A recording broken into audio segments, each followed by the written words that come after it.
காசு பாக்குறதா இருக்கலாம், அது ஷார்ட் டர்மா இருக்கலாம். ஒண்ணு, அது எல்லா துறையிலையும் நடக்குது, கோயில் சொத்துல நடக்கட்டும் சொல்லிட்டு அதை சிவன் பார்த்துக்கிடுவாருன்னு விட்டுடலாம். ரெண்டாவது காரணம் எதுவாக இருக்குன்னா, கும்பாபிஷேகம் நடக்கத்துல பொதுமக்கள் யாரும் இங்க வரக்கூடாது, இந்த இடத்துல தடுப்பை போட்டுட்டு அங்க சேரை வச்சுட்டு 3000 ரூபாய் 5000 ரூபாய் சொல்லி டிக்கெட் விட்டு இந்த இடத்தை வச்சு பணம் சம்பாதிக்கிறதா இருக்கலாம். இரண்டாவது நோக்கம். இதை எல்லாரையும் தடுத்து மூன்றாவது ஆழமான நோக்கம் நான் பயப்படுறது என்னதுன்னா, இந்துக்கள் கூடலாம் அப்படிங்கிற ஒரே இடம் கோயில் மட்டும்தான். கோயிலுக்கு உள்ளதான் 144 194 போட முடியாது.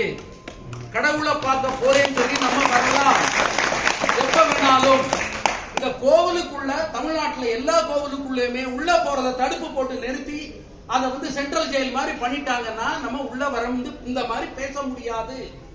அப்படி இருக்கும்போது எல்லா இடத்துலயும் எப்ப வேணாலும் 144 போட்டு அவ்வளவு பேரை தூக்கலாம். அதனால இது ஏன்னு கேட்டீங்கன்னா, இதே மாதிரியான ஒரு தடுப்பு இந்த தமிழ்நாட்டில் உள்ள எல்லா சர்ச்சு முன்னாலே போட முடியுமா? எல்லா பள்ளிவாசல் முன்னாலேயும் போட முடியுமா? ஆட்களை கியூல உள்ள பண்ண முடியுமா? அப்படி இருக்கும்போது இந்து கோவில்ல உள்ள வரதுக்கு மட்டும் ஏன் இது இப்ப திருச்செந்தூர்ல ஆரம்பிச்சிருக்கு, இது பூரா தமிழ்நாட்டிலே நடக்கும்.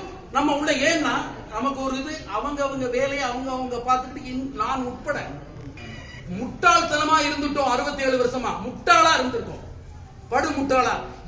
என்னுடைய குடும்பம், என் மனைவி, என்னுடைய குழந்தைகள், அவங்களுடைய படிப்பு வேலைன்னு ஒதுங்கிட்டோம். அந்த மாதிரி ஒதுங்கினதுனால நம்ம கூட வேண்டிய ஒரே இடம் 4 பேர் பேசணும்னா வீடுகளில் கூட போய் பேச மாட்டோம். ஏன்னா நமக்கு அவங்களுக்கு ஒரு ஈகோன்னு ஒண்ணு இருக்குது. அதனால ஆனால் கோவில்ங்கிற இடத்துல தான் இப்ப கூடி பேசுறதுக்காக ஒரு நினைப்பாவது வந்திருக்குது. அதுதான் சென்னிமலையிலையும் திருப்பங்குறத்திலையும் வந்த காரணமே. அதை ஒடுக்கிறதுக்காக உள்ள ஆழமான காரணம், தமிழ்நாட்டில் உள்ள எல்லா கோவிலையும் கோவிலுக்குள்ள போக முடியாம பண்ணிட்டானா இந்துக்கள் கூடுறதுக்கு இடம் இருக்காது.